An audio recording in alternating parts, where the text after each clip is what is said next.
Never, say never. Never. Dr. Anderson goes on to say, never in the history of the earth have black folk ever controlled that much resources where they have gone out of their way to exploit, injure, and do something to whites. So therefore, racism only started in the 16th century. Racism. We're not talking about racial prejudice now. You got to keep those two things separated. What's up, YouTube family? It's your boy, Evans Raiola. And guys, thank you for the support. Thank you for sharing my work. Thank you for subscribing. So guys, on today's video, I want to talk once again about the teaching of Pastor Fred Price. You know, I have done a lot of videos, a lot of, I'd call it a series of Pastor Fred Price because his teachings just inspire me a lot, and I think his teachings can save USA, the black Americans, from bondage of the white supremacists. So guys, on today's video, he'll be talking on the difference between racism and prejudice. And in case you do not know him, Pastor Fred Price is a prominent African American minister and the founder of the Crenshaw Christian Center. He has spoken on the difference between racism and prejudice in his teachings. He explained that prejudice is a preconceived opinion or judgment about people. And most of the time it's usually negative, based on the characteristics such as a race, gender, ethnicity, etc., something of the sort. Then prejudice does not necessarily lead to actions or discrimination. On the other hand, racism is more systematic and involves a belief that one race is superior to others, often resulting in discrimination and unequal treatment enforced by societal structures and instructions. Racism goes beyond individual prejudice. It is institutionalized and perpetuates inequality through laws, policies, and practices. Price emphasized that while prejudice can exist on an individual level, racism has a broader impact as it is embedded in societal systems, affecting people on a larger scale. So guys, I want us to hear this teaching of Pastor Price, talking about the difference between racism and prejudice. Then we'll stop it at the end of the video just to give it clarification. Let's watch this, guys. We're talking about racism. Dr. Claude Anderson, who is black and the author of the celebrated book Black Labor, White Wealth, in a public meeting held here in the Crenshaw Christian Center Faith Dome, said almost the identical thing that Mr. Kindle said. That was the one that we quoted last time, in reference to racism. Dr. Anderson, speaking to a mostly black audience, said, and I quote, I want you to understand that you are in a very highly competitive situation. You're going to be competing to survive and prosper. And that's what racism is all about. Contrary to what anybody tells you, and I just saw a definition of racism in the Washington Post just last week, who is a noted columnist, who is a conservative. And what he was really talking about was prejudice and discrimination. Racial prejudice is about color, and anybody can be prejudiced, but only a certain group can be racist. All right, a black person cannot be a racist. Racism is a power relationship between groups of people. That's all it is. It means that one group of people have control of so much wealth and power and resources that it can deprive, hurt, and injure and exploit another group to benefit itself. Never, say never.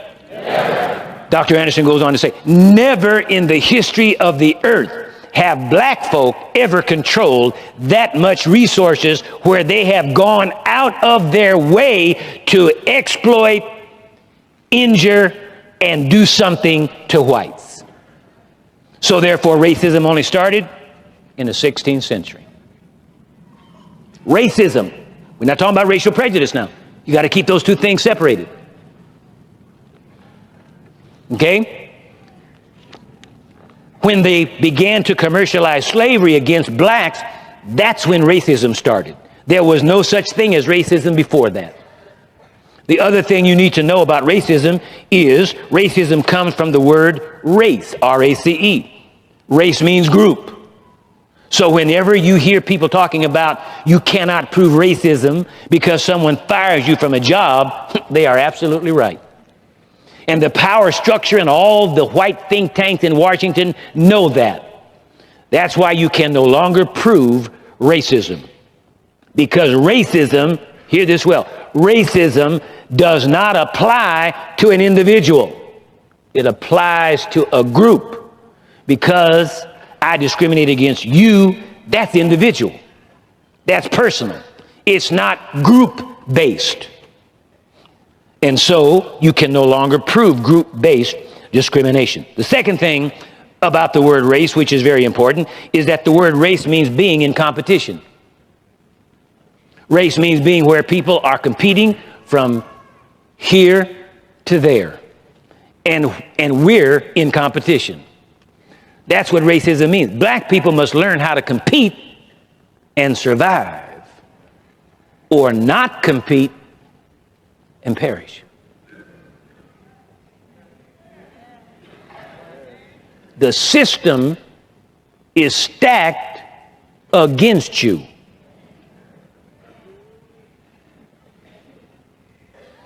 And if we don't pull together,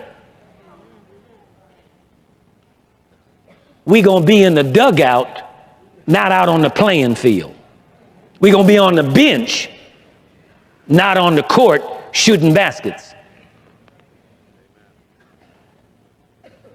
And that's how you subjugate a people, is keep them divided. And they have done a masterful job.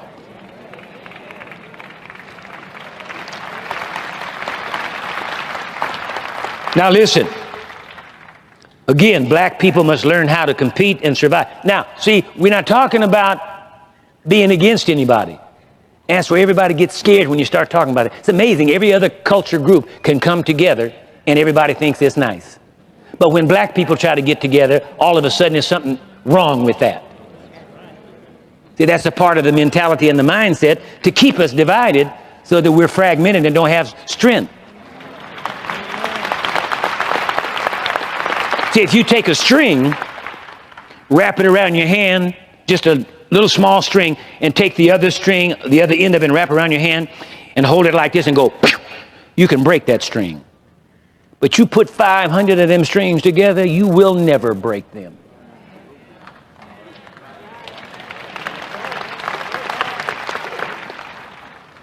All right? Now, in my humble opinion, and that's the end of the quote. Let me read that again. Black people must learn how to compete and survive or not compete and perish. End of quote.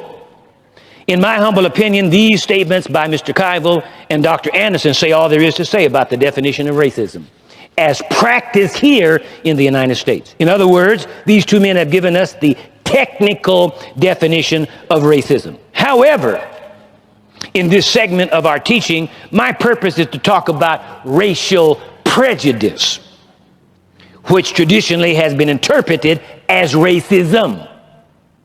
That's what the average person thinks when he hears the word racism. He thinks racial prejudice.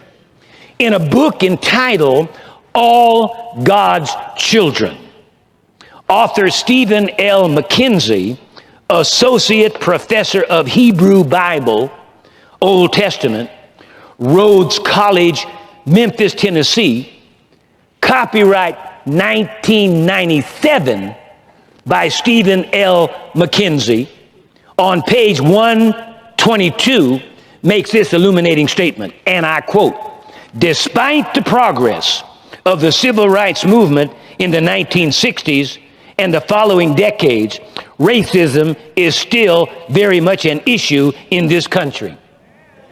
Racial integration, which has crept into schools, businesses, and other institutions in America, tragically has made little headway in the churches." Fannie Lou Hamer's observation about Sunday morning church service being the most segregated hour in America is as true today as it was 20 years ago. End of quote. From the same book mentioned earlier, author Paul Keivel on page 121 says, from 1619, now I don't know, I have to read this, but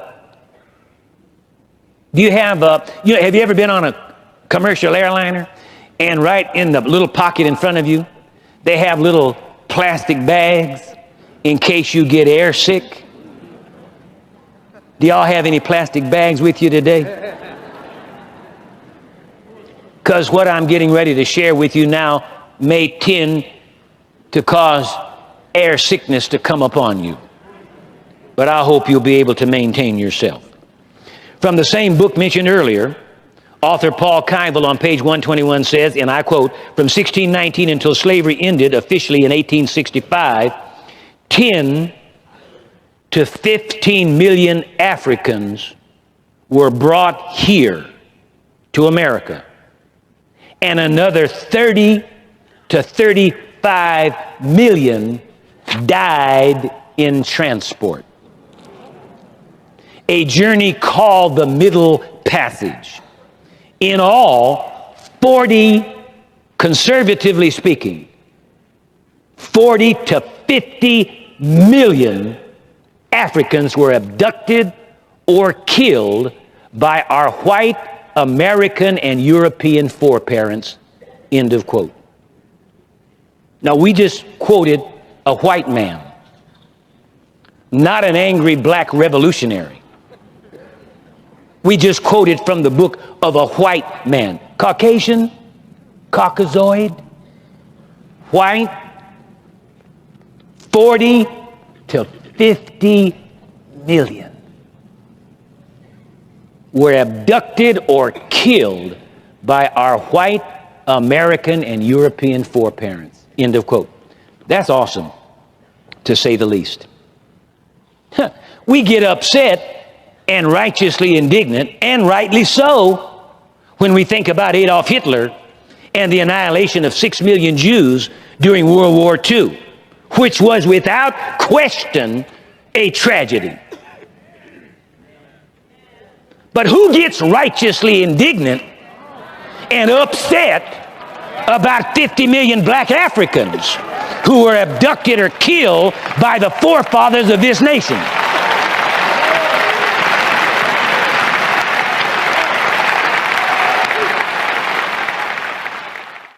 If you ever go to Israel on a regular commercial tour of Israel, the first place that they take you to is the Holocaust Museum. And it is a sick feeling that you get in your innards when you walk through that museum and see the photographs of what one group of men did to another group of men for no other reason than they were who they were, as though they had anything to do about who they were. Where be the Holocaust Museum over 50 million black Africans?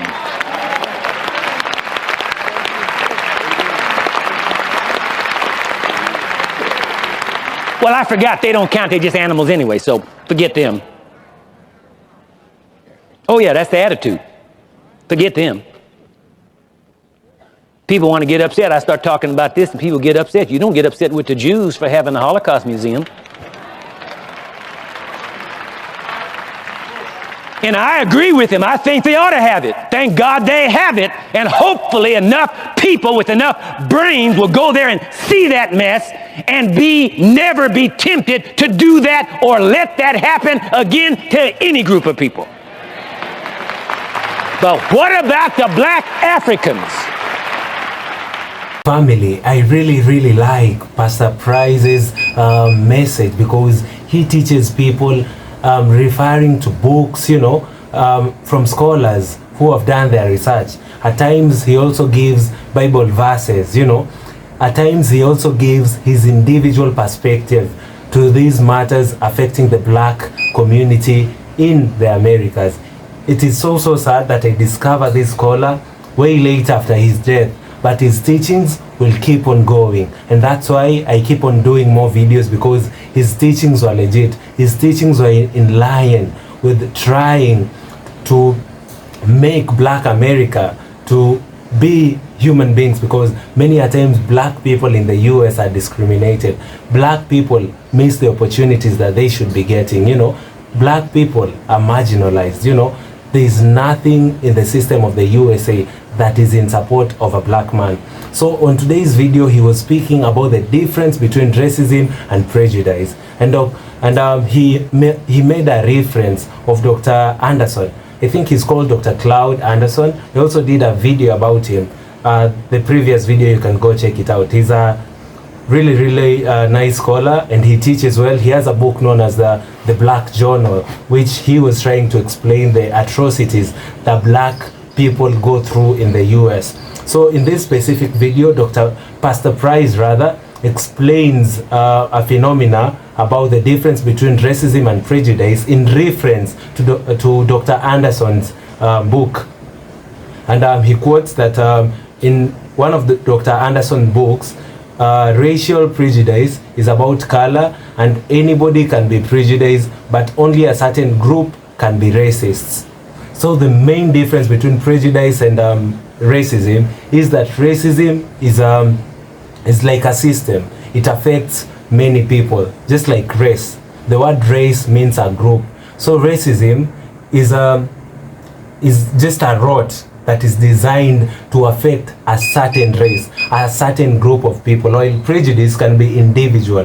What I think about you, what I personally think about a person of a different race, what I personally think about somebody's attributes, that's prejudice. Many a times it is negative. Let's continue. Never in the history of the earth have Black folks ever controlled much resources and gone out of their way to exploit the whites. Many a times the whites have always been in control. They've always had enough resources, if not most resources in the US.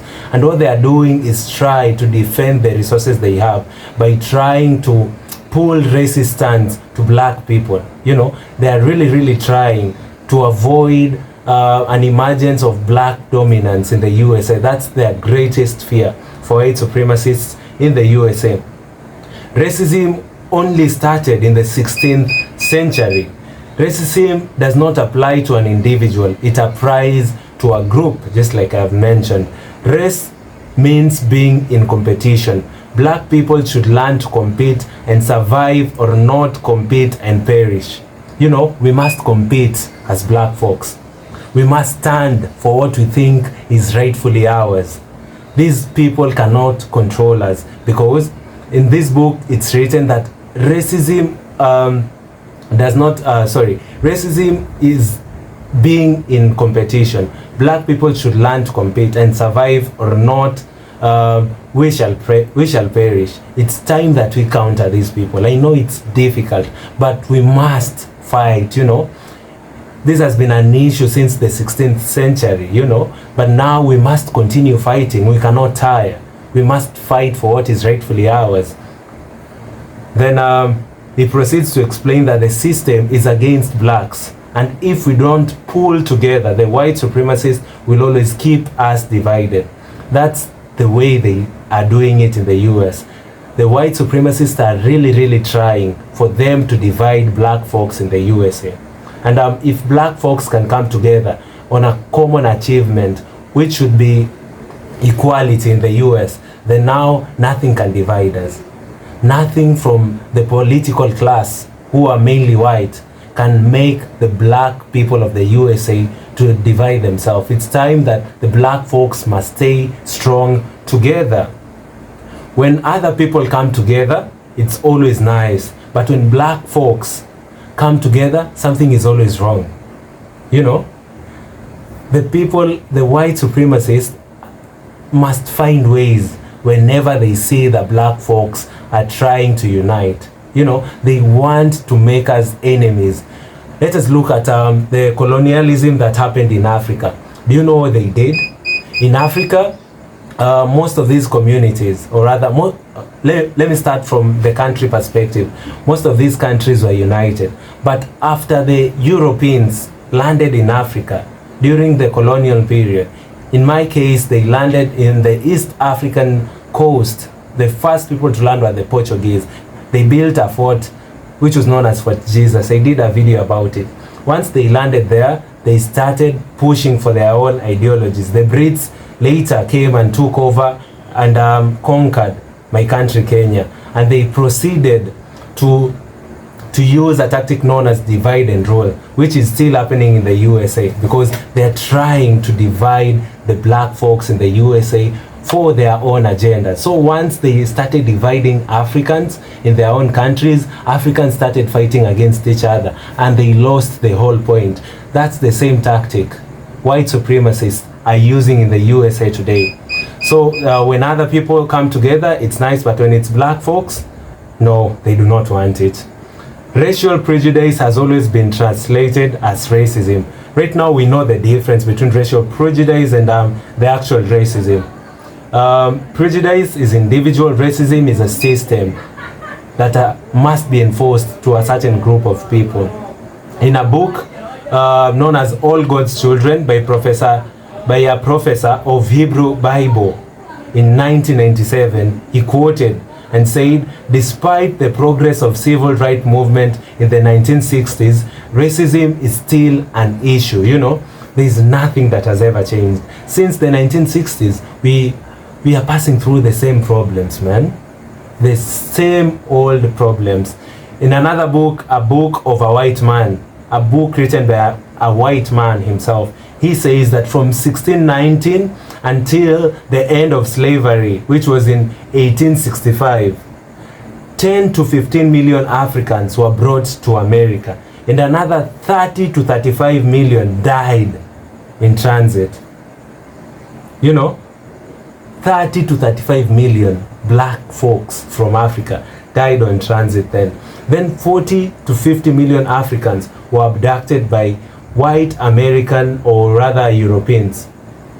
Look at the atrocities that have been caused to the black community since day immemorial. We have suffered as a people. We have gone through a lot as a people. The best thing that black folks can do in the US is stick together. A unified black America will be the end of white supremacists. So guys, thank you so much for watching this video. Kindly do consider subscribing to my channel for amazing black history content and any stories from Africa and in the diaspora. And guys, thank you so much for the support. You've been showing me overwhelming support, and I do not take it for granted. I just want to take this opportunity to thank you for 11K subscribers. We are currently on the road to, let me say, 20.